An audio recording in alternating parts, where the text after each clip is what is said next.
Good morning and welcome to Punta del Este, Uruguay. This peninsular city located in the southeast of Uruguay is one of the most exclusive beach towns in Latin America and the second most touristed city in Uruguay. Come with me as I explore the white sand beaches and the tourist attractions of the Monaco of South America.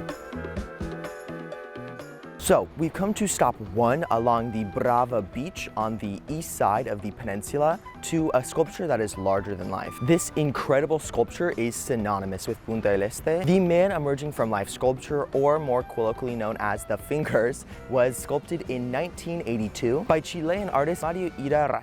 And surprisingly, it was constructed in only 6 days. This is one of the most iconic monuments in the entire country, and you'll find it replicated in pretty much every souvenir shop throughout the entire country. Behind the sculpture, you have an incredible view of the Brava beach. Oh, it looks so beautiful. Punta del Este is the first city along the coastal cities of Uruguay where the water is only ocean water. Before Punta del Este, the water that looks like ocean is actually mixed with river, the Rio de la Plata, but like I said, here it's only ocean water. First things first, as we do in any city, we're going to be getting a coffee. Right now we are coming to Café de la Mansa, and it's called Mansa because the beaches here in Punta del Este are divided in 2.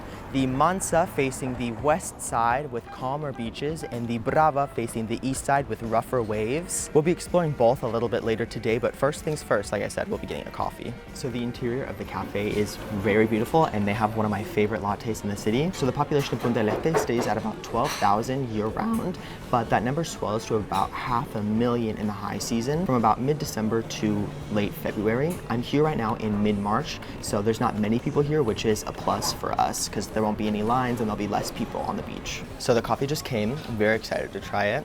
I've only been here one other time before, but it was really good.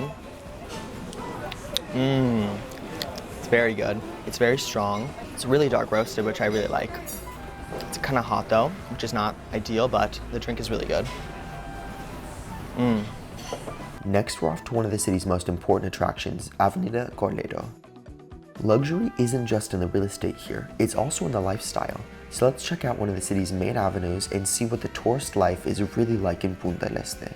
Along this avenue was born the tourist life of Punta del Este. All along this avenue are some of the most important and the most famous galleries, restaurants, cafes, and bars. And a lot of the buildings that you can see behind me are residential as well as commercial, which means that you can stay right along the street. The Mansa beach, with its white sand beaches, is a place of rest and relaxation in the city. Walk down the boardwalk or take a seat under the shade of one of the many seats and umbrella rentals. It's such a nice day at the beach today. It's only 11 a.m. and already there's loads of people coming out to enjoy the white sand beaches and the views of the cruise ships pulling in. In Punta del Este, luxury isn't just about the material, it's also about the lifestyle, and part of that lifestyle is being able to just relax, go with the flow, and take your time, and people really take that to heart here on the Mansa beach. They just lay for hours and enjoy the sound of the waves and the seagulls, and there's always vendors coming down selling food, clothing, drinks, honestly, you name it. You can be here all day and not even necessarily bring any food. I think right now we're gonna go for a little dip and see how the water feels. We're gonna touch the waves. You can hear the sound of the water. It's really nice, like the low crash of the waves. We're gonna touch it now. Let's see. Oh, it's pretty cold. It's pretty cold. I've noticed that the beach here is kind of like lakes in the US. At first it's very cold, but as you're in there longer, you get used to it. It's not a tropical beach like Hawaii or Rio. It is pretty cold.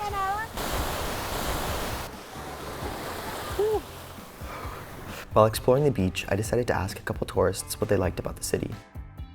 What do you like about Punta del Este?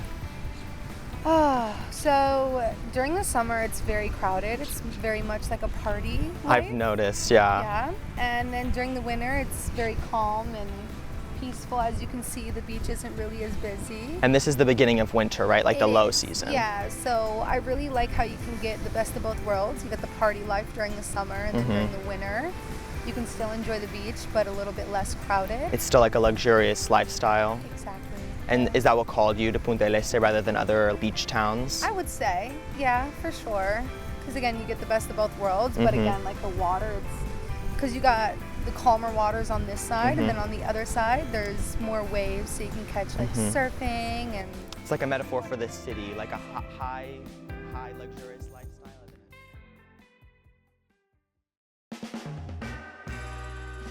And now we have come to the port of Punta del Este, officially known as Puerto Nuestra Señora de la Candelaria. The port is located at the end of Playa Mansa, and it is the stopping point for many international cruise ships. Every morning, people flock here to the port to buy fresh fish and seafood from the market, and because there are a lot of sea lions that live here at the port, and the sea lions come up to the market in hopes that a kind vendor will throw them a fish, or a nice customer will give them a little bit of what they've just purchased. And if you come here in the morning, you'll probably see one of the sea lions hanging around, sleeping or begging for food.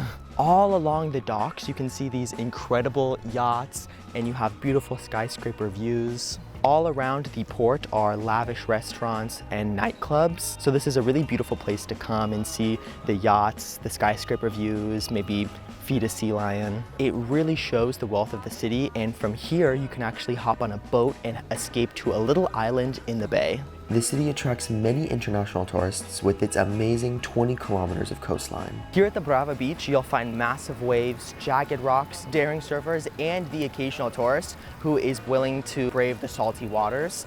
This beach is a lot more wild than the Mansa beach, but it is my personal favorite to come to. Like I said, it's a little bit crazy and a little bit dangerous. It's not as tranquil as the Mansa beach, but still a really good one to come to if you're wanting to swim, surf, or be pounded with waves. One nice thing about both beaches, both the Brava and the Mansa beach, is that there are lifeguards on duty at all times during the day. So even though this beach is a little dangerous, there are people watching and lifeguards on duty in case you do need their help. I really like the color of the ocean here. It's so beautiful, it's so blue. It's a great beach to come to, maybe not to relax, but definitely to watch the massive waves and watch the surfers as well. It's a little scary to see them surf such big waves, but it's really fun regardless. Imagine a house sculpted by hand, perched on the cliffside, overlooking an endless ocean sunset.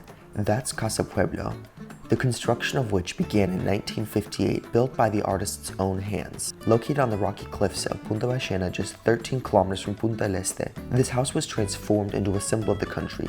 The artist defined Casapueblo as his still boat, his habitable sculpture. Carlos Paez Vilaró was a completely self-taught artist, which is incredible when you come here and see the sculpture he sculpted with his own hands. It's really incredible that he was completely self-taught. He's also one of Uruguay's most famous and important artists, having worked with other infamous artists such as Dali and Picasso. It's said that he built it with no plans, and he built when he wanted to, at the request of his enthusiasm. And when the municipality asked for the plans of the building, he didn't have them, and it took him and his architect friend over a month to create the schematics for the house. And you've probably noticed that we're here around sunset, and that's because every sunset since 1994, the ceremony of the sun has been held. So it's a beautiful thing to come here and see the house, the sculpture, and witness the sun ceremony. It's a once-in-a-lifetime experience, to be honest. I think we're going to explore more of the structure before the sunset ceremony begins, because as you can see, it's just absolutely incredible. I've really never seen anything like it. The building has no right angles, which is really cool. It makes it really fascinating to see, really unique. If anything, the closest thing I've ever seen to something like this is Santorini, Greece, but it is very unique. So we've been exploring the Casapueblo a little bit more, and it's so beautiful. The details everywhere, the tile, the little painted birds and sea animals are so beautiful. And we found a little private terrace over here, and it's so beautiful. I think we're gonna stay here for the sunset ceremony because it's the perfect view, and you can see the hills on the horizon. It's so beautiful. It really reminds me of Greece or Santorini. It's so beautiful. It's insane that Carlos created this by himself, pretty much with the help of just a few fishermen, all by hand. It would be impressive if a whole team built it, let alone one man with just the help of a few people. It's insane. Very impressive. Hola Sol, otra vez sin anunciarte, llegas a visitarnos. Mañana te espero otra vez.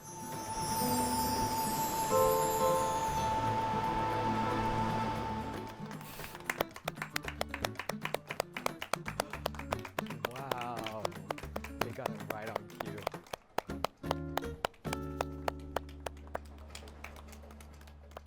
That was crazy. They got it right on.